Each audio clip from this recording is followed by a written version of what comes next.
The sun hung low over the Nandi Hills of Kenya on an evening in 1912, painting the highland forests in shades of amber and shadow. District Officer Jeffrey Williams stood at the edge of a maize field, his boots sticky with blood that wasn't his own. Before him lay the remains of what had been, just hours earlier, 3 healthy cattle. The animals had been slaughtered with a ferocity that made even the local Nandi warriors turn away in disgust. Williams would later write in his official report, his hand reportedly trembling as he formed the words, that the creature responsible was unlike anything in his colonial experience. It moved, he claimed, with the bulk and power of a bear, though no bears had walked these African highlands for millennia. The thing had crushed the skull of the largest bull with what appeared to be a single devastating blow. But it was the manner of killing that disturbed Williams most deeply. The beast had not fed as a lion feeds, nor scavenged as hyenas do. It had killed with what seemed like deliberate cruelty, breaking the animals' backs and leaving them twisted in postures of agony. The Nandi people had a name for what Williams had encountered. They called it the Chemosit, though British settlers would come to know it by another designation, the Nandi Bear. For generations, the elders spoke of this nightmare creature that haunted the forest margins at dusk, a time when shadows grow long, and the boundary between the visible world and something older, something darker, becomes dangerously thin. This was not folklore born from idle campfire stories or the fevered imagination of superstitious minds. The Nandi Bear represented something far more disturbing, a pattern of violence that stretched across centuries and cultures, reported with chilling consistency by people who had never met, who lived in different eras, who spoke different languages, yet all described the same impossible thing. The creature defied classification. Colonial hunters, men who had tracked every known predator from the Cape to Cairo, found themselves baffled by the evidence left behind. The footprints, when they could be found, resembled no known African animal. Some witnesses described tracks like those of a massive ape. Others saw impressions that suggested a bear, while still others reported claw marks that scored tree bark at heights no terrestrial predator could reach. What unified every account, however, was the atmosphere of primal terror that accompanied encounters with the Nandi Bear. Experienced trackers, men who faced down charging elephants and wounded leopards without flinching, refused to follow its trail once darkness approached. Entire villages would barricade themselves behind thornbush barriers when word spread that the creature had been seen in the vicinity. Livestock would panic at its scent, breaking their enclosures in desperate attempts to flee, sometimes killing themselves in the process. The killings followed a pattern that became grimly familiar to those who studied the phenomena. The creature struck primarily at twilight or in the hours just before dawn, during those liminal moments when the world seemed suspended between states. It targeted livestock most frequently, but there were darker whispers, accounts carefully recorded in colonial archives and tribal oral histories of human victims. Children who wandered too far from their villages at dusk, women gathering water at forest springs who never returned, hunters who went into the hills and were found days later, their bodies bearing wounds that medical examiners struggled to explain. The Kipsigis people, neighbors to the Nandi, had their own encounters with what they called the Carrot. The Lumwa knew it as the Gadet. Different names, different languages, yet the descriptions aligned with unsettling precision. A creature standing as tall as a man, covered in reddish-brown fur, with a sloping back and powerful shoulders. A broad head, sometimes described as having a pronounced snout, other times as eerily flat-faced. And always, those reports of unnatural intelligence in its behavior. A calculated quality to its attacks that separated it from the instinctive predation of known animals. British naturalist Charles William Hobley documented numerous accounts during his time in East Africa, at the turn of the 20th century. He collected testimonies from sources he considered reliable, men of education and experience, not given to flights of fancy. A district commissioner reported seeing the creature in broad daylight, describing how it reared up on its hind legs before crashing back into the undergrowth. A settler named Major Tolson claimed to have shot at one, certain his bullets struck home. Yet the creature fled without apparent injury, leaving behind only a trail of broken vegetation, and a smell he described as musky and revolting. What makes the Nandi Bear particularly unsettling in the catalog of cryptozoological mysteries is the sheer weight of historical documentation. These are not vague legends passed down through countless retellings, growing more fantastic with each generation. These are written records, official reports filed by government officers, journal entries by naturalists and explorers, sworn testimonies collected by investigators. The creature appears in German colonial records from neighboring territories, in the accounts of ivory traders and missionaries, in the correspondence of military officers and agricultural inspectors. Some theorists have attempted rational explanations. Perhaps they suggest witnesses encountered the last remnants of a relic population of Chalicotheres, prehistoric mammals thought extinct but possessing the right general body plan. Others point to the possibility of unknown species of giant hyena or an oversized forest monkey. But these explanations crumble when confronted with the totality of the evidence, the sheer strangeness of the creature's reported behavior and appearance. The psychological impact of the Nandi Bear on the communities of the Highlands cannot be understated. This was not merely a dangerous predator to be avoided, like a lion or leopard. The Nandi Bear represented something that violated the natural order, a creature that seemed to bridge the gap between the animal and something else, something that perhaps retained fragments of human cunning and malice.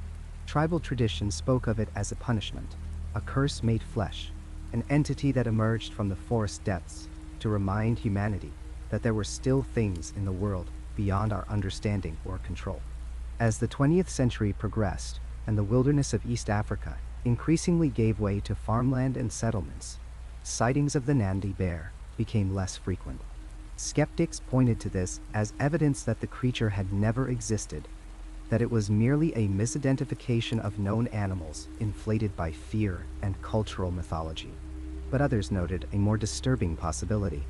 Perhaps the creature had not vanished, but simply adapted, becoming more careful, more elusive, retreating deeper into the shrinking pockets of forest that still clung to the highland slopes. Even today, reports occasionally surface. A farmer in the Nandi Hills discovers mutilated livestock killed in a manner that wildlife officers cannot explain. Hikers in the Mau forest speak of glimpsing something large and dark moving through the trees at dusk, something that walked upright before dropping to all fours and disappearing. These modern accounts lack the detail and documentation of the colonial-era reports, but they echo the same notes of bewilderment and fear. The Nandi Bear stands as one of Africa's most compelling cryptozoological mysteries, not because of any single dramatic encounter or piece of physical evidence, but because of the accumulated weight of centuries of consistent testimony. Something stalked the highland forests of Kenya, something that terrified people who lived daily alongside lions and leopards and buffalo, something that left behind mutilated cattle and traumatized witnesses, something that, despite the best efforts of colonial hunters and modern researchers, has never been definitively identified or explained. In the gathering darkness of the East African highlands, where the forest still holds secrets older than human memory, the question remains: was the Nandi Bear a creature of flesh and blood, a species that somehow eluded scientific classification? Or was it something else entirely? Something that exists in that shadowy territory between the zoological and the supernatural. And perhaps most disturbing of all, in those remote valleys and forest glades where the modern world has not yet fully penetrated, does it hunt there still? In the highlands of western Kenya, long before the first European explorers set foot on the plateau, the Nandi people spoke in hushed tones of something that stalked the darkness. They called it Chemosit, and sometimes carrot, though neither name was spoken lightly. This was not a creature of metaphor or moral lesson. This was something their ancestors had encountered, something that left behind evidence of its presence in ways that no one who heard the stories could easily forget. The Nandi are a people of careful observation, their survival for centuries in the East African highlands depending on intimate knowledge of every animal, every sound, every pattern in the natural world around them. They knew the leopard's hunting methods, the behavior of hyenas, the territories of lions. But Chemosit occupied a different category in their understanding of the world. It was something else entirely, something that defied the normal boundaries between the animals they knew and the realm of human experience. The descriptions passed down through generations of tribal elders paint a disturbing picture. Chemosit stood upright like a man, but there was nothing human about it. Its body was massive, covered in dark matted hair that witnesses described as similar to a bear's coat, though bears had never inhabited these regions. The shoulders were impossibly broad and powerful, built like a creature designed for violence. But it was the face that seemed to haunt the stories most persistently. Some elders described features that resembled a hyena, that sloping predatory profile with jaws capable of crushing bone. Others spoke of something more ambiguous, a face that seemed to shift between animal and something unnameable in the failing light of dusk. The creature was said to move with disturbing ease on two legs, its gait not quite human but unnervingly purposeful. It hunted at night, emerging from the dense forests that covered much of the highland region before colonial agriculture transformed the landscape. The Nandi learned to read the signs of its presence. Unusual silence in the forest, the particular quality of stillness that meant something apex had entered the territory. Livestock that disappeared not in the way of leopard kills but vanished entirely, sometimes found days later in conditions that made no sense. But it was Chemosit's method of killing that branded itself most deeply into Nandi folklore. The creature, according to the traditional accounts, did not simply kill for meat like the predators they understood. It had a specific preference, a particular appetite, that set it apart from every other danger in their world. Chemosit crushed skulls. With its powerful jaws, or perhaps its massive hands, the creature would cave in the heads of its victims, whether human or animal, to get at what it truly wanted. The brain matter. This was its prize, its sustenance, the reason it hunted. Tribal elders would recount specific incidents from their father's time and their grandfather's time. A young man who went to check on cattle in the evening and never returned, found 3 days later, at the edge of the forest, with his skull shattered and open. A woman gathering firewood who heard something moving parallel to her path through the trees, something that walked on 2 legs but was certainly not human, and ran back to the village with stories of eyes that reflected the failing sunlight like an animal's.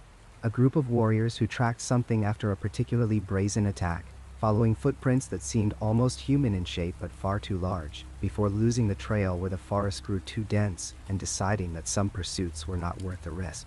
These were not random stories told for entertainment around fires. They were warnings, cultural knowledge passed down as survival information. Nandi parents taught their children the patterns of Chemosit as seriously as they taught them about any other lethal danger. Do not travel alone at night. Do not venture into certain areas of the forest after dark. If you hear something large moving through the undergrowth on 2 legs, run immediately and do not look back. If you find yourself outside after sunset and sense that particular quality of being watched, get to shelter and do not investigate. What makes the Chemosit legend particularly compelling is not just its persistence in Nandi culture, but its presence across multiple tribal groups in the region. The Nandi were not isolated in their knowledge of this creature. Their neighbors, the Kipsigis people, spoke of the same entity under a slightly different name. The Lumwa, another Kalenjin-speaking group, had their own accounts that matched the essential characteristics almost exactly. The Pokot people, whose territory extended further north, told their children about a brain-eating night hunter that walked upright and possessed strength beyond any normal animal. These tribes, while related linguistically and culturally, were also distinct communities with their own territories and traditions. Yet, the creature in their collective memory was remarkably consistent across tribal boundaries. Same general appearance, same upright posture, same nocturnal hunting pattern, same horrifying preference for brain matter. This repetition across cultures suggests something more than simple storytelling, or the spread of a folktale. It points to a shared experience, a common knowledge of something that multiple communities had encountered independently and recognized as the same phenomenon. The geographic distribution of these accounts is significant. The East African highlands where these tribes lived offered terrain unlike the surrounding regions. Dense montane forests, deep valleys, volcanic formations creating caves and hidden spaces. Altitude that changed the ecosystem dramatically from the surrounding lowlands. This was territory where something large and reclusive could potentially remain hidden, moving through wilderness corridors that connected patches of forest, hunting in the vast spaces between scattered human settlements. When European colonizers and missionaries eventually arrived in Nandi territory in the late 19th and early 20th centuries, they encountered these stories with the usual dismissive attitude toward indigenous knowledge. The accounts were filed away as primitive superstition, evidence of the need for civilizing influence and education. But some of the more observant colonial officers and settlers noted the genuine fear that the subject provoked in their workers and guides. This was not the theatrical fear of ghost stories told for effect. It was the practical wariness of people who believed they shared their environment with a genuine predator. A few written accounts from the colonial period reference local people's reluctance to travel certain routes after dark, or their insistence on particular precautions that seemed excessive for the known animal dangers of the region. One British administrator noted in his diary that his Nandi guides became extremely agitated when the safari party was delayed and had to make camp in a particular valley, insisting on building fires larger than necessary, and maintaining watch through the night despite the absence of any lion sign in the area. When pressed for explanation, they spoke of Chemosit, though the administrator clearly had little interest in understanding the genuine nature of their concern. The psychological impact of the Chemosit legend on Nandi culture cannot be understated. This was not entertainment. This was existential threat, woven into the fabric of how they understood their place in the natural order. Every culture develops its monsters, but there is a qualitative difference between creatures of pure imagination and those that seem rooted in repeated experience. The Nandi accounts lack the fantastical elaboration that tends to accumulate around purely mythological beings. There are no magical powers attributed to Chemosit, no shape-shifting abilities, no supernatural origins. It is simply described as a physical creature, dangerous and real, that hunts in specific ways and can be avoided through specific precautions. The detail about brain consumption is particularly noteworthy from a folkloric perspective. This is not a common element in predator legends worldwide. Most monster traditions involve creatures that devour flesh, drink blood, or consume entire victims. The specific focus on crushing skulls to access brain matter is unusual enough to demand explanation. It suggests either a very specific observed behavior or an attempt to explain evidence that suggested such behavior. Crushed skulls and missing brain matter would indeed be the kind of physical evidence that would generate exactly this kind of specific cultural knowledge.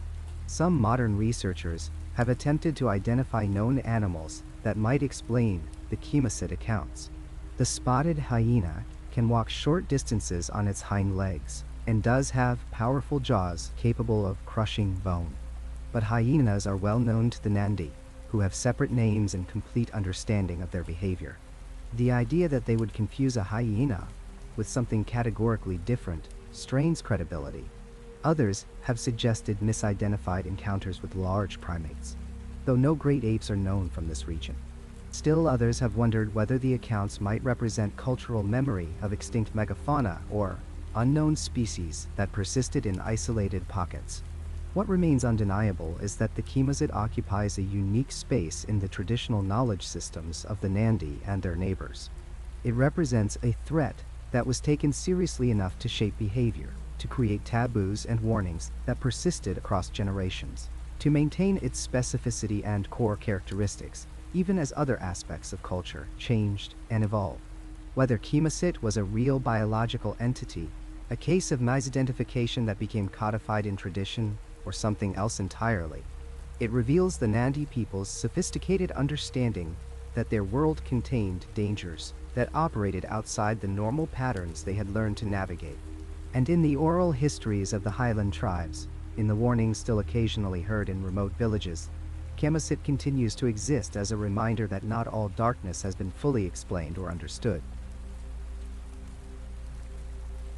The East African Highlands in the early 1900s presented a peculiar paradox to the British colonial officers stationed there. These were men trained in observation, schooled in military precision, accustomed to cataloging and conquering everything they encountered. They knew the African bush intimately, had hunted its megafauna, studied its predators, mapped its territories with meticulous detail. Yet, something in those misty mountains defied their understanding. Something that would haunt their official reports and private letters for years to come.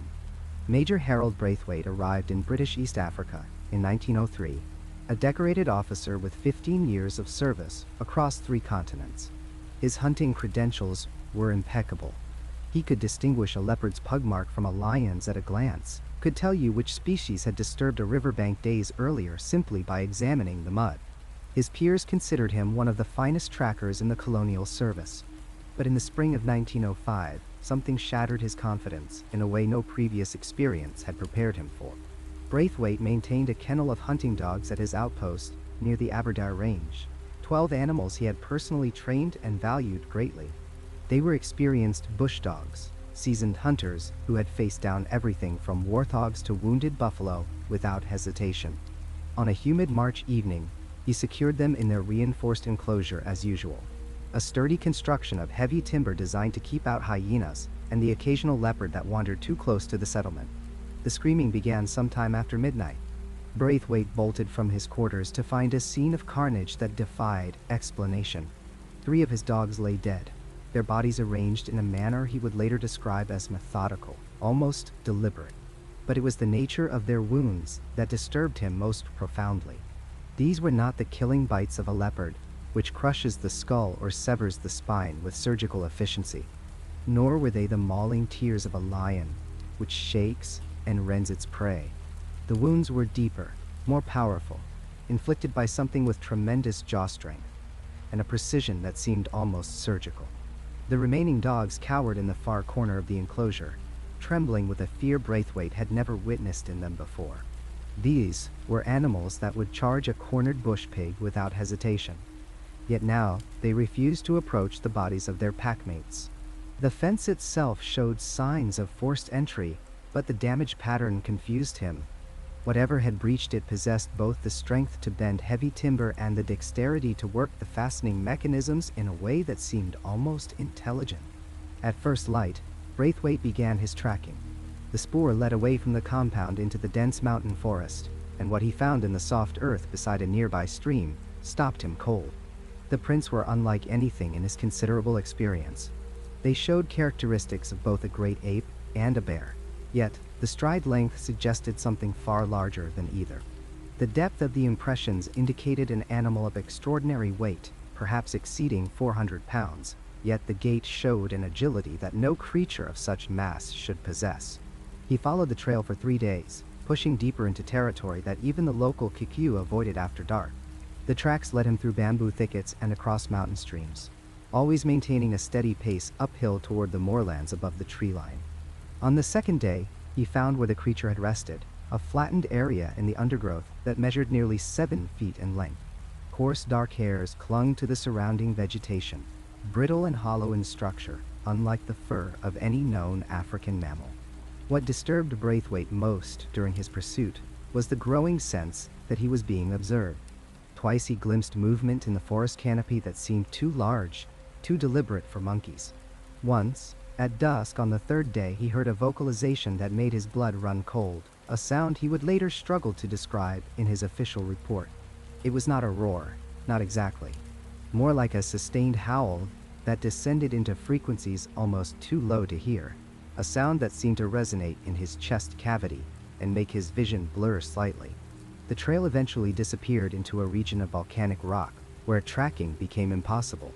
Braithwaite returned to his outpost shaken, his carefully constructed understanding of African wildlife thoroughly undermined. He filed a detailed report with his superiors, including sketches of the footprints and samples of the strange hair. The response from the colonial office in Nairobi was polite, but dismissive. Surely, he had encountered an unusually large baboon, perhaps suffering from some deformity, or possibly a leopard of exceptional size. The hair samples were lost in transit to London, a bureaucratic mishap that Braithwaite found suspiciously convenient. 7 years later, and several hundred miles to the north, Geoffrey Williams was building a different kind of reputation. A professional hunter and guide, Williams had spent the better part of a decade leading wealthy Europeans on safari, and his knowledge of East African fauna was encyclopedic. In August of 1912, he was scouting locations for an upcoming expedition in the forests above Nanyuki when he had his encounter. Williams spotted the creature in late afternoon, emerging from a dense stand of cedar to drink at a small mountain pool. He was positioned downwind approximately 100 yards away, his binoculars already focused on a family of forest hogs when the animal appeared. For a moment, He assumed it was a very large male gorilla that had wandered far from its usual territory. But as he watched, details emerged that contradicted that identification. The creature stood upright at the water's edge, its posture more erect than any ape he had observed. Its shoulder width seemed disproportionate, massively muscled in a way that suggested a predatory build rather than the vegetarian bulk of a gorilla. The head was wrong too, more elongated, with a pronounced muzzle that caught the fading sunlight as it turned. Williams estimated its height at well over 6 feet, perhaps closer to 7, with arms that seemed slightly shorter in proportion to its body than a great ape's would be. What convinced Williams this was something outside his experience was its behavior. It did not drink by cupping water and bringing it to its mouth as apes do. Instead, it lowered its head directly to the pool, lapping in a manner more consistent with a carnivore. After drinking, it raised its head and appeared to scan the surrounding forest with what Williams described as purposeful awareness, the movements of a predator surveying its territory rather than the nervous vigilance of a prey animal.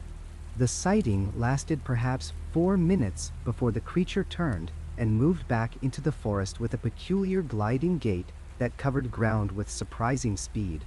Williams attempted to follow but lost the trail within minutes in the rocky terrain. He spoke to local trackers that evening, describing what he had seen.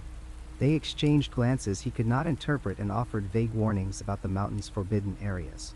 One elder used a Kikuyu term Williams did not recognize, refusing to translate it directly, but suggesting it meant something like the forest devil or the thing that walks upright. Williams included a mention of his sighting in a letter to the Natural History Museum in London, carefully phrased to avoid seeming hysterical. He received a response 6 months later, suggesting he had likely observed a large male baboon, perhaps viewed under poor lighting conditions that distorted its appearance. The patronizing tone stung Williams, who had distinguished between dozens of primate species across Africa. He knew what he had seen, and it was not a baboon.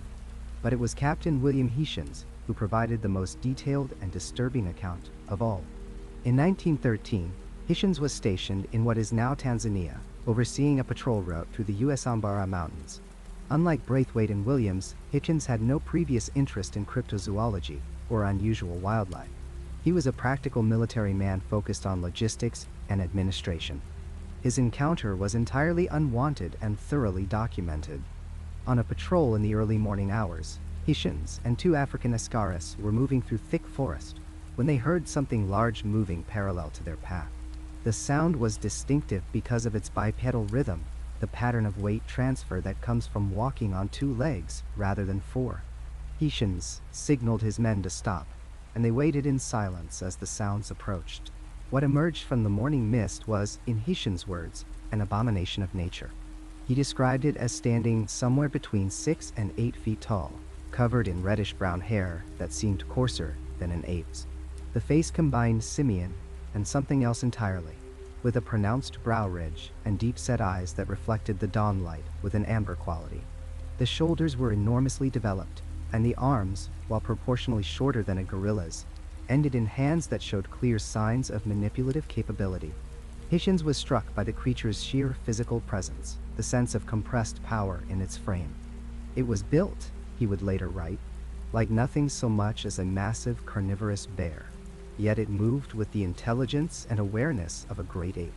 The askaris with him froze in terror, one of them whispering a local name that Hichens phonetically recorded but never successfully translated. The encounter lasted only moments before the creature turned and moved away. But Hichens noted several disturbing details. The animal seemed aware of them, but unafraid, almost dismissive of their presence. It moved through the dense undergrowth with barely a sound, demonstrating a level of forest craft that seemed impossible for something of its bulk.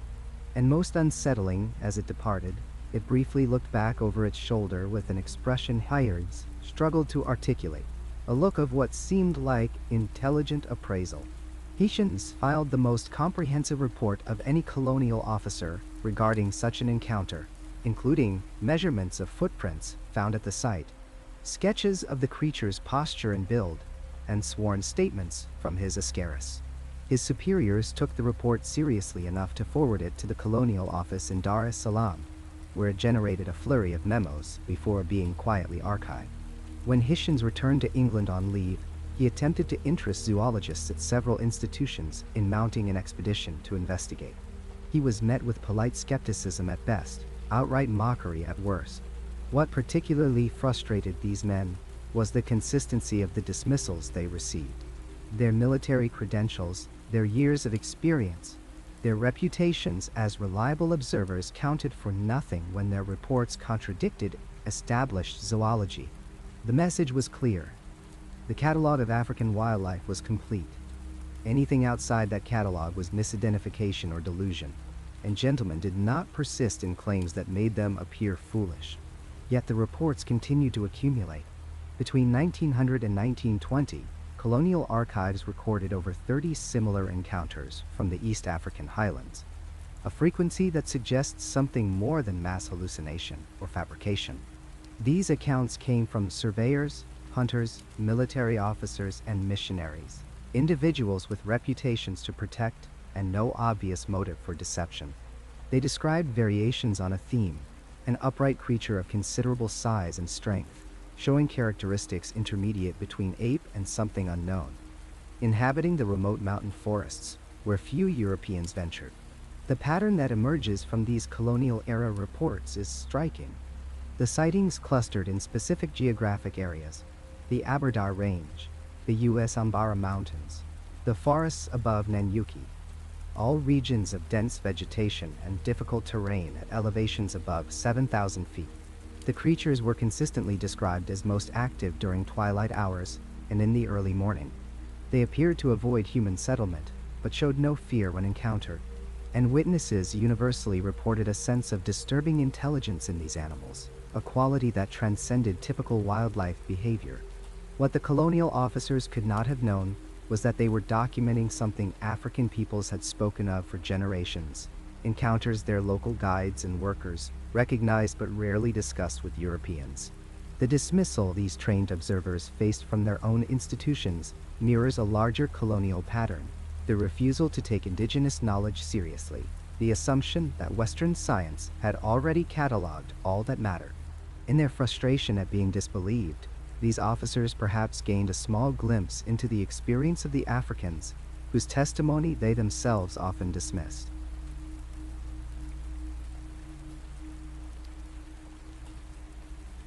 The scientific impossibility of the Nandi Bear begins with a simple zoological fact that troubles every researcher who investigates this creature.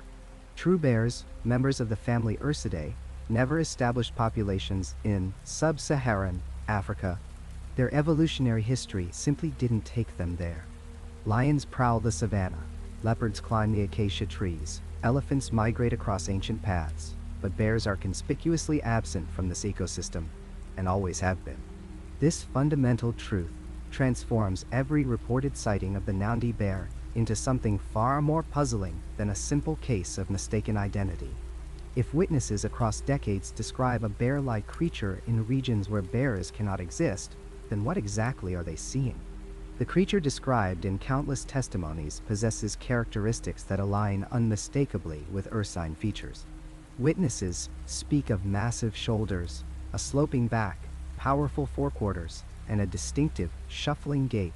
They describe coarse, dark fur, sometimes with reddish tinges, covering a body built for strength rather than speed.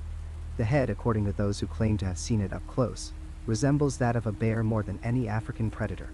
Yet zoology insists this is impossible. The nearest bear populations exist thousands of miles to the north, separated by the Sahara Desert and centuries of evolutionary divergence.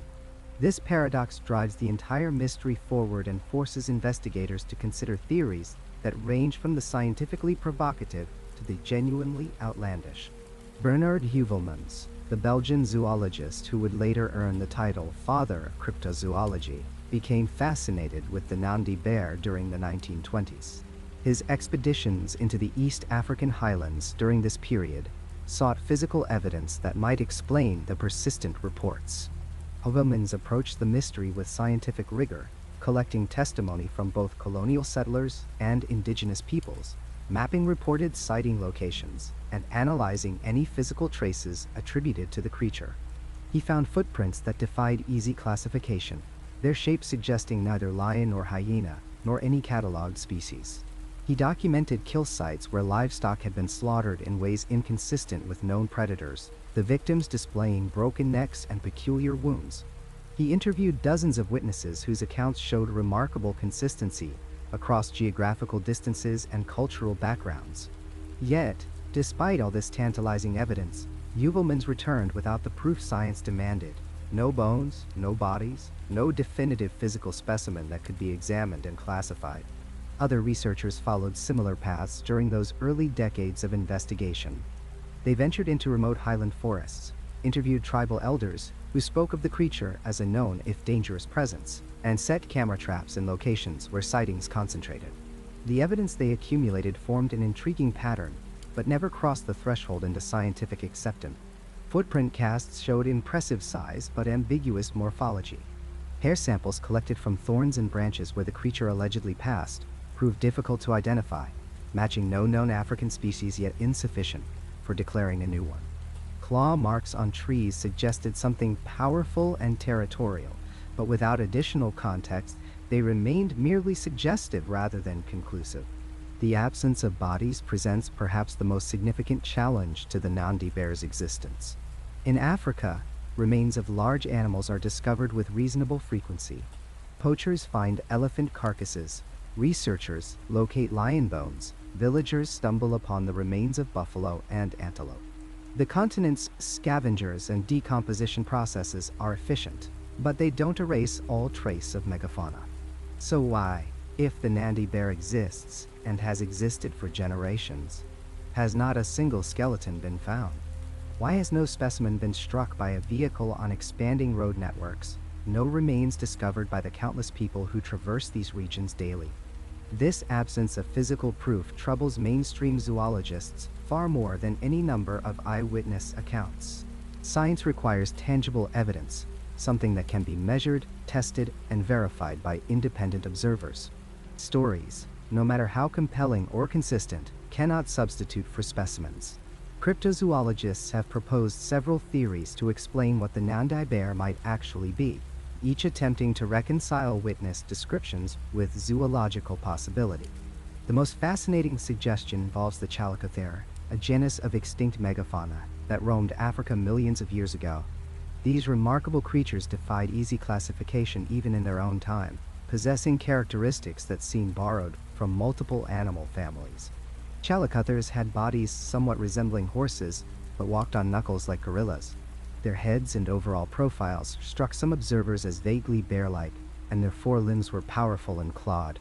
They were herbivores despite their formidable appearance, using those impressive claws to pull down tree branches for feeding. The fossil record indicates Chalicotheres went extinct roughly 10,000 years ago, but cryptozoologists argue that small populations might have survived in isolated ecological pockets. The highland forests of East Africa, with their difficult terrain and limited human access, could theoretically harbor relict populations of supposedly extinct species. The surviving Chalicotheres theory appeals to those who find comfort in paleontological precedent. After all, the coelacanth, a fish thought extinct for millions of years, turned up alive in 1938. The mountain gorilla remained unknown to Western science until 1902, despite its substantial size. If these creatures could evade scientific detection, why not a surviving prehistoric mammal in remote African highlands? Critics counter that Chalicotheres, being herbivores, wouldn't display the aggressive predatory behavior attributed to the Nandi Bear. The creature of legend attacks livestock, exhibits territorial aggression toward humans, and allegedly feeds on both animals and certain plant materials. This behavioral profile doesn't align with what paleontologists understand about Chalicotheres ecology and diet. A second theory proposes an unknown species of giant hyena, perhaps a surviving representative of the extinct Pachycrocuta brevirostris, which once roamed Africa during the Pleistocene epoch. This massive hyena species exceeded modern spotted hyenas in size substantially, with some individuals weighing potentially up to 400 pounds. Its bone-crushing jaws could process carcasses with terrifying efficiency, and its build was robust and powerful. If a relict population survived into modern times, it might account for the Nandi Bear sightings. The theory gains credibility when considering that witness descriptions of the creature's gait, size, and behavior align reasonably well with what we know of giant prehistoric hyena. The sloping back, so often mentioned in reports, characterizes hyena morphology perfectly. Powerful forequarters and distinctive locomotion match as well. Yet mainstream zoologists remain skeptical. Dr. Margaret Atherton, a wildlife biologist who spent 3 decades studying African predators, puts it bluntly when she says that the absence of physical evidence in the modern era makes the giant hyena theory implausible. In her view, a breeding population of any large predator leaves unmistakable signs of its existence. There would be kill patterns reflecting specific hunting strategies, territorial marking behaviors, scat containing identifiable genetic material, and eventually, bodies. The fact that none of this evidence has materialized despite intensive wildlife research across East Africa suggests to her that the Nandi bear exists primarily in the realm of folklore rather than zoology.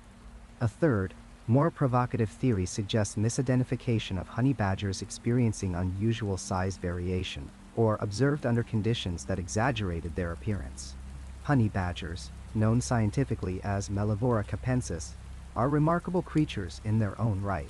Pound for pound, they rank among Africa's most fearless and aggressive animals. They attack beehives defended by thousands of stinging insects, confront lions over carcasses, and have been documented driving leopards away from kills. Their reputation for ferocity far exceeds what their relatively modest size would suggest. A large male honey badger might weigh 30 pounds, yet witnesses observing one in poor lighting, from a distance, or under stressful circumstances might overestimate its size dramatically.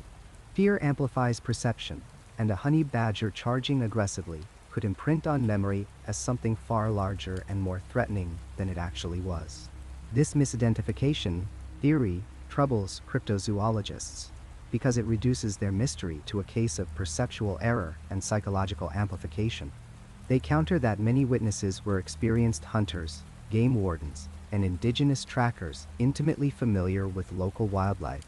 These weren't tourists glimpsing unfamiliar animals, but people who spent their lives in the African bush and could distinguish a honey badger from something genuinely anomalous. The consistency of descriptions across different witnesses, cultures, and time periods also argues against simple misidentification. If the Nandi bear were merely confused honey badger sightings, we would expect far more variation in reported characteristics. Some researchers propose that the Nandi bear might represent an entirely unknown species, something that fits no existing category and awaits formal discovery. This theory embraces the possibility that Africa's biodiversity still contains surprises, that remote regions harbor creatures science hasn't cataloged. The precedent exists. New species are described regularly, though admittedly most are insects, plants, or small vertebrates, rather than large predators. The discovery of a new megafauna species in the 21st century would be extraordinary, but not technically impossible. The question of why no definitive proof has emerged, despite decades of investigation, invites multiple explanations depending on one's perspective. Skeptics argue the simplest answer is correct. The Nandi bear doesn't exist as a biological entity. The sightings represent a combination of misidentified, known animals, folklore, and the human tendency to find patterns and narratives in ambiguous experiences. From this view, the absence of bodies and bones isn't mysterious at all. You don't find remains of creatures that aren't there. Believers counter that absence of evidence isn't evidence of absence, particularly in challenging terrain where human presence remains limited. They point out that large areas of East African highlands are genuinely remote, difficult to access, and inadequately surveyed by wildlife researchers. If the Nandi bear exists in small numbers and practices cautious, possibly nocturnal behavior, it might successfully avoid detection. Scavengers and decomposition processes in tropical environments work quickly, potentially consuming remains before they're discovered. The creature might also use caves or dense forest thickets as refuges, places where natural deaths would occur far from human eyes. The psychological dimension of this mystery deserves consideration as well. Why do these stories persist across generations if they're entirely unfounded? Folklore usually contains kernels of truth. experiences that get embroidered and mythologized, but originate from something real. Perhaps the Nandi Bear legends preserve cultural memory of extinct megafauna that early human populations actually encountered. Or maybe the creature serves a social function, embodying dangers of the wilderness and providing cautionary tales that kept communities vigilant and cohesive. The terror it represents feels authentic to those who live where it's reported, regardless of whether that terror stems from a biological entity or a deeply rooted cultural narrative. Standing at the intersection of zoology, folklore, and human psychology, the Nandi Bear remains unresolved. Science lacks the physical evidence to confirm its existence. Yet the weight of testimony, the consistency of descriptions, and the sincerity of witnesses create a mystery that resists simple dismissal. Whether surviving Chalicotheres giant hyena, misidentified known animal, or something else entirely, the creature occupies a space where certainty dissolves and questions multiply. That might be the most unsettling truth of all, that despite our scientific advances and technological capabilities, blank spaces remain on the map where known facts end and genuine mystery begins. The darkness in the Kabras region of western Kenya carried a different weight during the 1920s and 1930s. It was not merely the absence of light, but something tangible, something that pressed against the walls of huts and seemed to breathe just beyond the glow of cooking fires. The people who lived there during those blood-soaked decades learned to recognize the signs of evil approaching, learned to read the silence that fell over the bush just before the screaming began. The first documented killing occurred in the dry season of 1923, though locals insisted the creature had taken victims long before colonial authorities began keeping records. A young man named Cryptid had been walking home from a neighboring village, taking a shortcut through a stand of acacia trees as twilight deepened into night. His family grew worried when he failed to arrive by the expected hour, but tradition and growing fear kept them inside their compound until morning light made searching possible. What they found the next day would establish a pattern that would repeat itself with horrifying regularity for more than a decade. Cryptid's body lay sprawled in the red dirt, approximately 200 yards from his home. The colonial district officer who examined the remains noted in his report that the victim's skull had been crushed with such force that fragments of bone had been driven deep into the earth beneath the body. But it was the precise nature of the wound that disturbed investigators most profoundly. The top of the skull had been removed, peeled back almost surgically, and the brain had been extracted with what appeared to be deliberate care. Claw marks scored the surrounding tissue, raking down through the face and neck. One arm had been partially consumed, the flesh stripped away in a manner that suggested neither scavenging nor typical predator-feeding behavior. The village elders identified the kill immediately. This was the work of the Nandi Bear, the Chemosit, the creature that their grandparents had spoken of in hushed tones.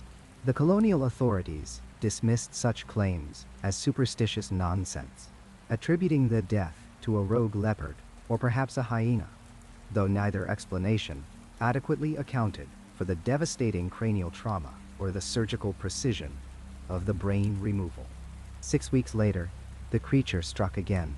This time, the victim was an elderly woman named Chemosit, who had been tending to her goats in a small enclosure behind her family compound. Her daughter heard the goats bleating in distress just after sunset and called out to her mother, but received no response. The family cowered inside their hut, listening to sounds they could not fully comprehend. Heavy movement, a wet tearing noise, and then silence that seemed even more terrible than what had preceded it. At first light, they found Chemosit's body dragged into the corner of the goat pen. Her skull similarly crushed and opened, her brain removed. The goats were unharmed, pressed against the far fence, trembling. Whatever had come for the woman had shown no interest in livestock. The killings accelerated through 1924 and 1925.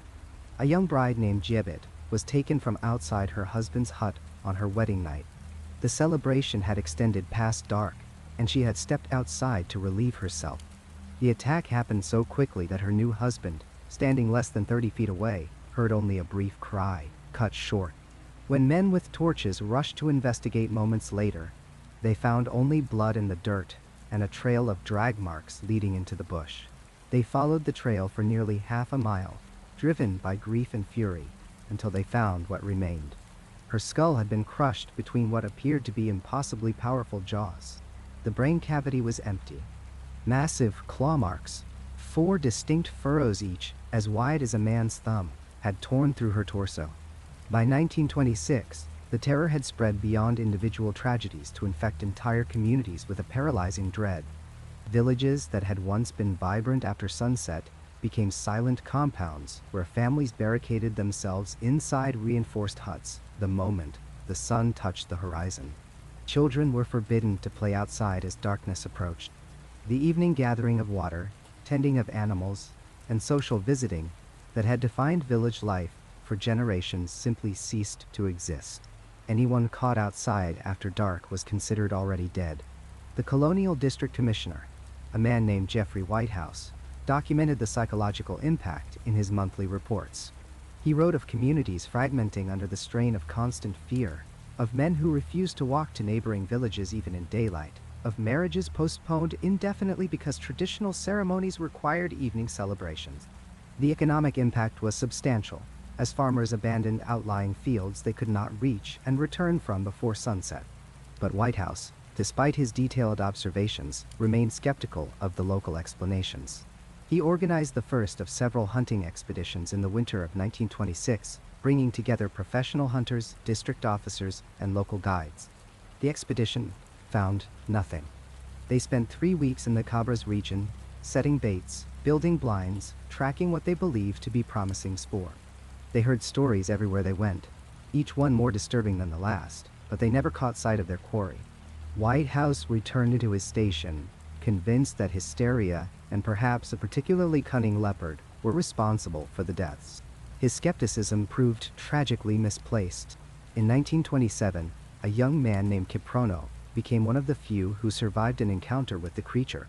He had been returning from his farm later than intended, racing against the dying light, when something massive emerged from a thicket beside the path. Kiprono described it as moving with a speed that seemed impossible for something of its size, covering the distance between them in what felt like a single bound. He saw matted fur, a massive head with a flattened face, and eyes that reflected the last light of dusk with an amber glow. The creature struck him with what he believed was its paw, sending him tumbling off the path and down a steep embankment. He landed in a thorn bush, and the pain of dozens of thorns piercing his skin was eclipsed by the terror of hearing the creature moving above him, grunting and snuffling as it searched for where he had fallen. Kiprono forced himself to remain absolutely still despite the thorns, despite the blood running down his face, despite the overwhelming urge to flee. After what felt like hours, but was likely only minutes, the creature moved away. Kiprono waited until full darkness had fallen before extracting himself from the thorns and crawling the remaining distance to his village. The claw wound across his shoulder took months to heal and left scars that he bore for the rest of his life. The attacks continued unabated through 1928, 1929, and into the 1930s. A young mother named Chepcoke was killed while checking on her children in a separate sleeping hut, found with her skull crushed and brain removed, while her children huddled terrified in the corner, spared by the creature's singular focus on adult victims. A night watchman named Mutai, hired by a wealthy farmer to guard his compound, was discovered at dawn with the same horrific injuries, his spear still clutched in his hand, unblooded. The positioning of his body suggested he had never even seen his attacker approach. Colonial authorities mounted 2 more major hunting expeditions in 1929 and 1931. Both employed experienced big game hunters, men who had tracked and killed dangerous animals across East Africa. They brought the best rifles available, sophisticated tracking techniques, and a determination to end the killings and restore British authority in a region that seemed to be slipping into chaos. Both expeditions returned empty-handed and deeply unsettled. One hunter, a veteran named Charles Wickham, admitted in a letter to a friend that he had experienced something unprecedented during his time in Kabras. He described nights where the usual sounds of the African bush fell silent in waves, as if something was moving through the darkness so terrible that even the insects ceased their calling. He wrote of finding tracks that resembled those of a massive hyena mixed with something ape-like, but larger than either, pressed so deep into the earth that whatever made them must have weighed several hundred pounds. Most disturbingly, He wrote of an encounter on the final night of the expedition where something had approached their camp, remaining just beyond the firelight, moving through the brush with a deliberate quality that suggested intelligence and perhaps amusement at their efforts. The psychological warfare the creature waged was perhaps as devastating as the physical deaths it inflicted. Communities that had existed in the same locations for generations began to fracture and disperse. Families moved away, abandoning ancestral lands to escape the nightly terror. Those who remained did so in compounds that resembled fortifications, with multiple barriers between sleeping areas and the outside world. Trust eroded as rumors spread that the creature could take human form, that it might be a witch or a shapeshifter walking among them during daylight. Accusations led to violence, and several suspected witches were driven from their villages or worse. By the mid-1930s, the frequency of attacks began to decline, though whether this represented the creature moving to new hunting grounds or some other factor remains unclear. The final documented killing, attributed to the Nandi Bear in the Kabras region, occurred in 1936, when a farmer named Kibet was killed in his own compound, inside a reinforced enclosure that should have been secure. His wife heard the sounds of the attack, but could do nothing except keep their children quiet and pray that the creature's hunger would be satisfied with a single victim. The colonial authorities never officially acknowledged that anything other than natural predators was responsible for the death. Their reports speak of leopards, hyenas, perhaps a rogue lion, though none of these explanations adequately account for the specific pattern of injuries, the brain removal, the sheer crushing power displayed in the skull fractures. The local communities knew better. They had lived through years of calculated terror, had buried the victims, had seen the look in the eyes of the few who survived encounters with the creature. They knew that something walked the night in Kabras during those years, something that killed with purpose and intelligence, something that the white men with their rifles and their rational explanations could neither find nor stop. The scars left by those decades of night attacks never fully healed. Even generations later, the elderly in the Kabras region speak of that time with a particular quality of dread, recounting stories passed down from grandparents who lived through the terror. They remember the names of the victims, the specific details of each attack, and most of all, they remember the helplessness, the knowledge that darkness brought with it the possibility of sudden, brutal death, and that no amount of precaution could guarantee safety when the Chemosit was hunting. The 1950s arrived in Kenya like a storm gathering on the horizon. The colony that had existed under British rule since 1895 was beginning to fracture, political tensions rising with each passing month as indigenous populations demanded their freedom and the colonial administration struggled to maintain control. But in the dense forests and remote highlands, another kind of upheaval was taking place, one that would leave hardened men abandoning their posts in the middle of the night and experienced hunters questioning everything they thought they knew about the natural world. Something was moving through the Nandi Hills, and it was growing bolder. The first major incident that would define this decade of terror occurred in 1956, deep within the forested slopes where the Colonial Forestry Service maintained a network of remote camps. These outposts housed crews of workers responsible for surveying timber stands, managing controlled burns, and maintaining the rough roads that cut through otherwise impenetrable vegetation. The men who worked these camps were not easily frightened. They had faced leopards in the darkness, dealt with aggressive buffalo, and spent countless nights in isolation surrounded by the sounds of the African wilderness. But what visited the camp near Kapsabet that spring was something entirely different. The first signs were subtle. Workers noticed that supplies left outside overnight had been disturbed, crates overturned with a violence that suggested something far stronger than the usual baboon raiders. Then came the smell, a nauseating odor that witnesses described as a mixture of rotting meat and wet fur, so overpowering that it lingered for hours after whatever produced it had moved on. The camp supervisor, a veteran forester named Thomas Mwangi, who had worked in these hills for over 15 years, initially dismissed the concern. He had seen anxiety spread through crews before, how isolation and darkness could play tricks on the mind. Then the creature showed itself. It was just after sunset on a Thursday evening in late April, when the thing came crashing through the camp perimeter. The workers had finished their meal and were gathered around the fire when they heard something moving through the underbrush with an ungainly gait, heavy footfalls accompanied by a huffing breath that sounded disturbingly bear-like. yet wrong somehow, as if the rhythm was just slightly off from any known animal. One of the younger workers stood to investigate, holding a kerosene lamp high above his head. What he saw in that flickering circle of light made him drop the lamp entirely. The creature stood at the edge of the clearing, partially obscured by the tree line but clearly visible in the moment before darkness reclaimed it. Witnesses would later describe it as massive, standing somewhere between 4 and 5 feet at the shoulder, while on all fours with dark, shaggy fur that seemed to absorb the light. The head was large and rounded, with a pronounced snout that resembled no known African predator, but it was the way it moved that unnerved them most.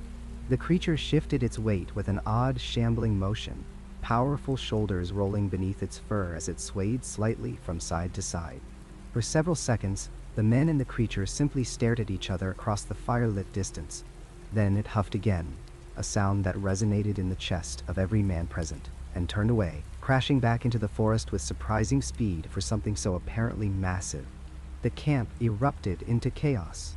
Some men argued for immediately packing their gear and leaving under cover of darkness. Others insisted on staying, building up the fires and keeping watch through the night. Thomas Mwangi, struggling to maintain order and his own composure, convinced them to wait until morning before making any decisions. It was a choice he would come to regret. The creature returned 3 more times over the next week. Each visit grew bolder than the last. It raided their food stores, tearing through wooden crates with claws that left deep gouges in the hardwood. It circled the camp at night, just beyond the firelight, its heavy breathing, and the sound of breaking branches announcing its presence. On the 6th night, it charged directly through the camp, scattering men and equipment alike before vanishing back into the darkness. The men reported that in the brief moment, it had been among them. They had seen its eyes reflecting the firelight with an amber glow, had smelled that terrible carrion reek so intensely that several of them vomited. The following morning, every single worker abandoned the camp. Thomas Mwangi filed a detailed report with the Forestry Service, describing the events with as much precision as he could manage, while acknowledging how impossible it all sounded. The camp was relocated to a different area entirely, and the workers refused to return to that particular section of forest, no matter what incentives they were offered. The Forestry Service quietly filed the report away, but word spread through the Highlands anyway. The Nandi Bear had returned, and it seemed angrier than ever before. Then came the 1959 incident that would provide the most compelling physical evidence yet, though it too would ultimately fade into uncertainty and speculation. Jeffrey Hallam was a third-generation settler, a man whose grandfather had claimed land in the Highlands at the turn of the century. He owned a sizable coffee plantation that bordered the Nandi forest, and he was known throughout the district as a skilled marksman and experienced hunter. He had taken leopard, lion, and elephant. He knew the wildlife of Kenya intimately, could identify animals by their tracks and calls, which made what happened on that October evening all the more significant. Hallam was inspecting a section of his property near the forest edge when he encountered the creature in broad daylight. It was late afternoon, the sun still well above the horizon, providing excellent visibility. The animal was feeding on the carcass of a bushbuck approximately 50 yards away. When it noticed Hallam, it rose partially upright, achieving a stance that he described as impossibly bear-like for Africa, yet unlike any bear he had seen during his travels to North America and Europe. Hallam carried a .303 rifle, a weapon more than capable of bringing down any African game animal. He later told investigators that he felt an immediate sense of wrongness about the creature, an instinctive recognition that this animal should not exist where it was. Whether from scientific curiosity, self-defense, or the hunter's impulse to take an unprecedented trophy, he raised the rifle and fired. The shot was good. Hallam was certain of it. He saw the creature flinch and heard the distinctive sound of the bullet striking flesh. Blood appeared on its shoulder, clearly visible against the dark fur. But the animal did not fall. Instead, it released a sound that Hallam struggled to describe in his subsequent testimony, something between a roar and a scream that seemed to contain a note of almost human outrage. Then it charged. Hallam fired twice more as the creature closed the distance, both shots hitting center mass with the kind of accuracy that came from decades of hunting experience. Yet still it came, covering the ground with terrifying speed despite its wounded state. At 20 yards, Hallam turned and ran for his vehicle, a Land Rover parked on a nearby access road. He reached it with seconds to spare, throwing himself inside and slamming the door as the creature crashed against the vehicle's side, rocking the entire frame. For nearly 5 minutes, the wounded animal circled the Land Rover, occasionally rising up on its hind legs to peer through the windows or striking the metal body with enough force to leave deep dents. Hallam sat inside, rifle ready, watching this impossible animal that should have been dead 3 times over stagger around his vehicle, while blood matted its fur. Finally, it seemed to lose interest or strength, shambling back toward the forest line and disappearing into the undergrowth. Hallam waited another 10 minutes before emerging. He followed the blood trail for approximately 100 yards into the forest, before losing it where the trail crossed a rocky stream. Despite extensive searching over the following days, no body was ever found. The blood samples he collected were sent to Nairobi for analysis, but the results came back inconclusive, with the laboratory noting only that the samples were too degraded to provide definitive identification. What made these incidents particularly compelling was that they occurred during a period of unprecedented, concentrated sightings. Between 1956 and 1960, over 24 credible witnesses reported encounters with an animal matching the Nandi Bear description within the Nandi Hills region alone. These were not villagers sharing campfire stories or tourists misidentifying known wildlife. These were game wardens, colonial police officers, forestry workers, and educated settlers, many of whom had spent years in Africa and knew its fauna intimately. Assistant Game Warden Peter Stockwell filed 3 separate reports in 1957, each describing encounters with what he insisted was the same large, bear-like animal operating in the Kapsabet district. District Police Officer Ian McGregor documented sightings reported by 2 of his constables in 1958, both men describing an animal that stood nearly 5 feet at the shoulder, with dark reddish-brown fur and a distinctive shambling gait. A veterinary officer named Dr. Rajesh Kumar reported finding tracks near Chemosit in 1959 that measured over 8 inches across, with claw marks extending beyond the pad impressions in a pattern he could not match to any known species. What struck investigators most forcefully was the consistency across these independent testimonies. Witnesses who had no contact with each other, who filed reports weeks or months apart, described the same key features with remarkable agreement. The size was always massive, larger than a male lion, but with a build more reminiscent of a bear. The fur was consistently described as dark, ranging from reddish-brown to almost black, long and shaggy. The gait was universally noted as unusual, a rolling, shambling motion unlike the efficient movement of African predators. And nearly all witnesses mentioned the smell, that distinctive nauseating odor that seemed to precede and follow the creature. Many observers at the time noted that this spike in aggression and sightings coincided precisely with Kenya's most turbulent period leading to independence. The Mau Mau uprising had convulsed the colony since 1952, with the resulting emergency measures and military operations disrupting the traditional rhythms of life across the highlands. Ancient forests were being cleared at unprecedented rates. Remote areas that had seen minimal human presence for generations suddenly hosted military patrols, police sweeps, and displaced populations. Some speculated that the Nandi Bear, whatever it was, had been driven from its traditional territories by this upheaval, forced into more frequent contact with humans out of desperation or territorial pressure. Others suggested that the creature had always been there, always been active, but that the increased human presence in remote areas simply meant more opportunities for encounters. A few, speaking in hushed tones in Nairobi clubs and Nakuru hotels, wondered if there was something more primal at work, if the violence and fear saturating Kenya during those years had somehow awakened or attracted something that fed on such energies. The locals had their own interpretations, passed down through generations, and now seeming more relevant than ever. The Nandi people spoke of the creature as a guardian of the forests, an ancient presence that emerged during times of great change to restore balance. The thing that walked on 4 legs but could rise to 2. The thing that killed not for food alone but to drive back those who trespassed too far into the wild places. In their telling, the creature's increased aggression was not random.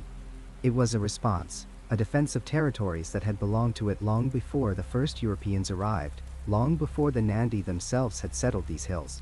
Then, as suddenly as the wave of sightings had begun, it receded.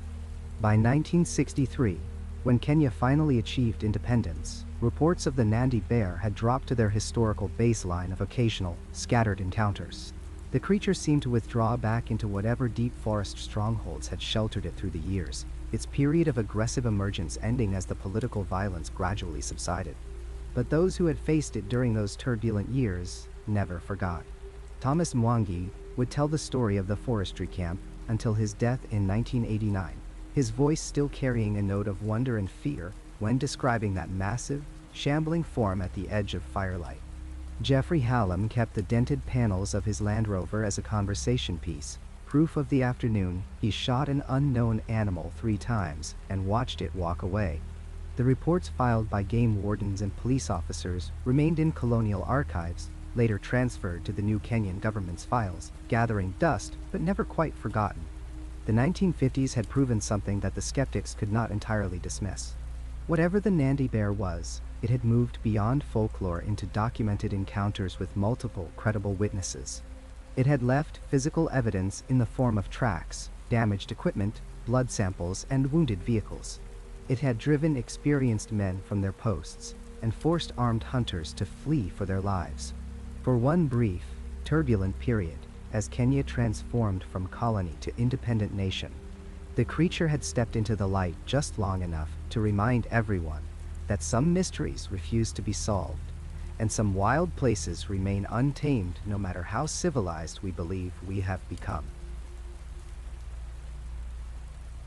The mist rolls down from the Nandi Hills just as it always has, but something has changed in recent decades. The boundary between wilderness and civilization has blurred, pushed back by chainsaws and concrete, and in that shrinking space between myth and modernity, the Nandi Bear refuses to fade into legend. Instead, witnesses say it has adapted, evolved, and perhaps most disturbingly, grown bolder. When Samuel Kiprono took the night watchman position at the Chemosit estate in 2003, his uncle warned him about the old stories. Samuel laughed them off. He was a modern man, educated, skeptical of village superstition. The estate sprawled across hundreds of acres of perfectly manicured tea bushes in the western highlands of Kenya, just below the Nandi escarpment. By day, the plantation hummed with workers moving between the rows, their voices carrying across the green expanses. By night, Samuel walked his rounds alone, armed with nothing more than a flashlight and the new mobile phone his cousin had sent from Nairobi, one of the early models with a basic camera feature. It was just past 3 in the morning on a moonless night in late August when Samuel heard the first sound that made his blood cool. He had been sitting in the small guard shack near the northern edge of the estate, listening to late-night radio and fighting sleep. The sound cut through the static like a blade through cloth, a low huffing breath that seemed too deep, too deliberate to be wind moving through the tea bushes. He stepped outside, switching on his heavy torch, the beam cutting weakly through the darkness and the ever-present mist that clung to the hillsides. The tea plant stood motionless, row upon row, disappearing into blackness. Samuel swept the light back and forth, seeing nothing but leaves glistening with moisture. Then came the sound again, closer now, accompanied by a heavy rhythmic movement that he could feel through the soles of his boots as much as hear. Something massive was pushing through the plantation, not bothering with the paths between rows, but simply moving in a straight line, crushing plants beneath its weight. Samuel's hands shook as he fumbled for his phone. The rational part of his mind told him to run back to the shack, to lock himself inside and wait for dawn. But another part, perhaps the part that remembered his uncle's warnings, knew that he needed proof of what was happening. He held up the phone, squinting at the tiny screen, trying to remember how to activate the camera function in the dark. The movement stopped. For several heartbeats, the night was absolutely silent. Even the insects seemed to hold their breath. Then, at the very edge of his torchlight, something rose from between the tea bushes. Samuel would later struggle to describe what he saw, his words failing him the way words always fail when confronted with something that should not exist. It was dark, the color of old blood or wet earth, and it moved upright on its hind legs like a bear, yet its proportions were all wrong. Too tall, too broad through the shoulders, with a hunched forward posture that suggested tremendous power. The head was what froze him in place. Not quite bear, not quite hyena, but something in between, with a heavy muzzle and eyes that caught the torchlight and threw it back in shades of amber and red. Samuel pressed the button. The phone made a tiny mechanical whir as it attempted to capture the scene in the inadequate light. The creature turned its head toward the sound, toward him, and Samuel saw its lips pull back from teeth that gleamed white against dark gums. Then it dropped to all fours and was gone, crashing through the tea plantation with shocking speed, the sound of its passage fading toward the forest reserve that bordered the estate's western boundary. The watchman did not wait. He ran back to the shack, locked the door, and did not emerge until the sun had fully risen and the morning supervisor arrived to find him pale and shaking. The footage he captured lasted only 11 seconds. The resolution was poor, the lighting worse, but there was something there. Something large and dark and undeniably present, moving between the rows of tea, with a gait that experts who later examined the video could not definitively attribute to any known animal. The creature appeared to be walking upright for at least part of the sequence, its silhouette bulky and powerful, before the image dissolved into darkness and motion blur. The video made its way through the local community, copied from phone to phone, viewed on tiny screens in homes and shops throughout the Nandi Hills region. Some dismissed it as a hoax, claiming Samuel had filmed a person in a costume or simply recorded some trick of shadow and mist. Others saw in those 11 seconds confirmation of what their grandparents and great-grandparents had always known. The Nandi Bear was real, and it was still here. In the 2 decades since Samuel's encounter, the reports have not diminished. If anything, they have intensified, clustering in areas where forest reserves meet farmland, where protected wilderness abuts human settlement. In 2008, a group of hikers camping near the Kingwall swamp reported being stalked by something that walked on 2 legs and left tracks the size of dinner plates in mud diked. They abandoned their campsite and fled before dawn, leaving behind tents and equipment. When rangers investigated the following day, they found the camp destroyed, the tents shredded not with claw marks, but with what appeared to be powerful bites, fabric torn and ground into the earth, as if by enormous jaws. Martha Chebet, who has farmed the same plot of land near Kapsabet for 47 years, keeps a detailed record of livestock losses. She shows visitors a ledger, carefully maintained, documenting sheep and goats that have vanished or been killed in ways that defy conventional explanation. The signature is always the same. The animal is found some distance from where it was last seen, often dragged into dense bush or up into difficult terrain. The body shows massive trauma, usually to the neck and head, and in most cases the skull has been cracked open, the brain matter removed with what appears to be surgical precision. In 2015, Martha lost 3 goats in a single week. She speaks calmly about what she saw on the 3rd night, standing on her porch with a kerosene lamp in hand, watching as something enormous moved through her compound on 4 legs, then rose to 2 to climb over a fence that stood nearly 2 meters high. The creature carried one of her goats in its jaws as easily as a cat carries a mouse. She did not scream. She did not run. She simply watched, because she had seen it before, decades earlier when she was a girl. And she knew that running would make no difference. Researchers who have studied the pattern of livestock killings note several disturbing trends. First, the incidents are increasing in frequency, particularly in areas where habitat loss has been most severe. The Nandi forest, which once covered vast stretches of the western highlands, has been reduced to scattered fragments, islands of wilderness in a sea of agriculture and development. Second, the attacks are occurring closer to human habitation, sometimes within sight of occupied homes. Third, witnesses consistently describe the same creature, suggesting not a variety of predators, but a specific type of animal, possibly a small breeding population that has somehow escaped scientific documentation. Dr. James Mutua, a wildlife biologist at the University of Nairobi, has interviewed more than 60 witnesses across the Nandi region over the past 10 years. He approaches the subject with scientific caution, careful to distinguish between confirmed facts and anecdotal accounts. Yet even he admits the pattern is compelling. He points to the consistency of descriptions, the physical evidence in the form of unusual tracks and predation patterns, and the cultural persistence of the legend across multiple generations. He notes that other supposedly extinct or mythical animals have later proven to be real. The okapi was considered a legend until 1901. The mountain gorilla was unknown to science until 1902. The giant forest hog, despite being one of Africa's largest mammals, was not scientifically documented until 1904.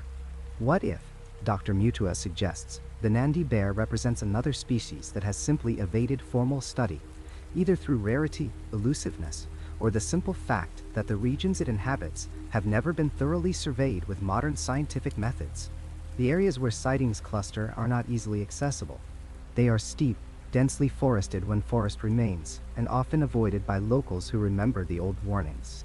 In 2019, a safari guide named Peter Rodich was leading a small group through the Nandi Hills when they came across something that stopped them cold. In a clearing where the forest floor was soft with decomposing leaves, they found tracks. The prints were enormous, showing 4 toes and what appeared to be a palm pad, but the proportions were wrong for any bear species. African bears went extinct thousands of years ago, yet here were marks that suggested a plantigrade gait, an animal that walked on the soles of its feet rather than its toes like most African predators. Peter took photographs and plaster casts. He submitted them to multiple wildlife experts. The responses ranged from bafflement to accusations of fraud. No one could definitively identify what had made the tracks, but several experts quietly admitted they resembled bear prints, scaled up to an improbable size. The connection between habitat loss and increased sightings cannot be ignored. As forests are cleared for agriculture, as human populations expand into previously wild areas, the invisible boundaries that may have kept the Nandi bear hidden are dissolving. If the creature exists, it is being forced into closer proximity with people, perhaps driven by hunger, perhaps simply by lack of space. This might explain why a cryptid that was once encountered primarily by hunters and herders deep in the wilderness is now being seen by security guards at tea plantations, by farmers in their own compounds, by hikers on established trails. There is another, more unsettling possibility that some researchers whisper about, but few will state openly. Perhaps the Nandi bear is not being forced into contact with humans. Perhaps it is adapting to us, learning our patterns, growing bolder as it realizes we are not the threat our ancestors were. Modern Kenyans do not hunt with poisoned arrows. They do not set elaborate traps. They carry mobile phones instead of spears. To an intelligent predator, we might appear softer, easier, less dangerous than the humans who once drove it into hiding. Samuel Kiprono no longer works as a night watchman. He runs a small shop in Kapsabet now, selling phone cards and sodas to travelers passing through. But he keeps his old mobile phone, the one with the 11-second video, charged and ready. Sometimes he shows it to customers who ask about the old stories. He plays the footage on that tiny screen, the image degraded by years and countless viewings, showing something dark and massive moving through rows of tea that glow ghostly green in the poor light. The creature is still out there, he tells them. Not a legend, not a story to frighten children. Something real, something ancient, something that has learned to survive in the spaces we have not yet completely conquered. And it is watching us, he says, just as carefully as we are searching for it. For more than a century, witnesses have described the same creature. From the early 1900s to the present day, across different villages, different generations, different contexts, the details remain remarkably consistent. A bear-like form covered in reddish-brown hair, massive clawed hands capable of ripping a human skull from its body, a speed that allows it to vanish into the forest before anyone can react, eyes that reflect light like a predator's in the darkness. This consistency across time and geography presents an uncomfortable question that demands consideration, even as it resists easy explanation. The colonial administrators who first documented these reports were skeptical men, trained in empirical observation. Yet they could not explain why witnesses who had never met each other, separated by decades and vast distances across the Nandi Hills, all described identical hunting methods: the targeting of lone travelers at dusk, the preference for densely forested areas near water sources, the surgical precision of the attacks, always focused on the head and neck, the complete absence of the bodies afterward. These patterns repeat with such regularity that dismissing them as mere coincidence becomes intellectually dishonest. Consider the geography itself. The Nandi Hills encompass thousands of square kilometers of some of East Africa's most impenetrable terrain. Dense montane forests where sunlight barely penetrates the canopy, ravines so deep and overgrown that no human foot has touched their floors in generations, cave systems that remain unmapped and unexplored. If we struggle to catalog all the species in thoroughly studied ecosystems, what hubris leads us to declare we know everything that lives in these vast wildernesses? The forest keeps its secrets, and perhaps always will. Modern science offers no definitive answers, only uncomfortable silences. No body has ever been recovered. No clear photographs exist. No DNA evidence has been collected. Yet the absence of proof is not proof of absence, particularly in an environment where large predators have evolved to remain unseen. The Nandi Hills are not a controlled laboratory. They are a living ecosystem where unknown species may persist in the shadows between our limited expeditions and our incomplete understanding. The question remains unanswered, suspended between folklore and fact, between belief and evidence. As one Nandi elder said recently, with the quiet certainty of someone who has walked these forests all his life, the Chemosit doesn't care whether you believe in it or not. Perhaps some mysteries are meant to endure, reminding us that human knowledge has limits, and the Highlands still hold secrets we may never fully comprehend.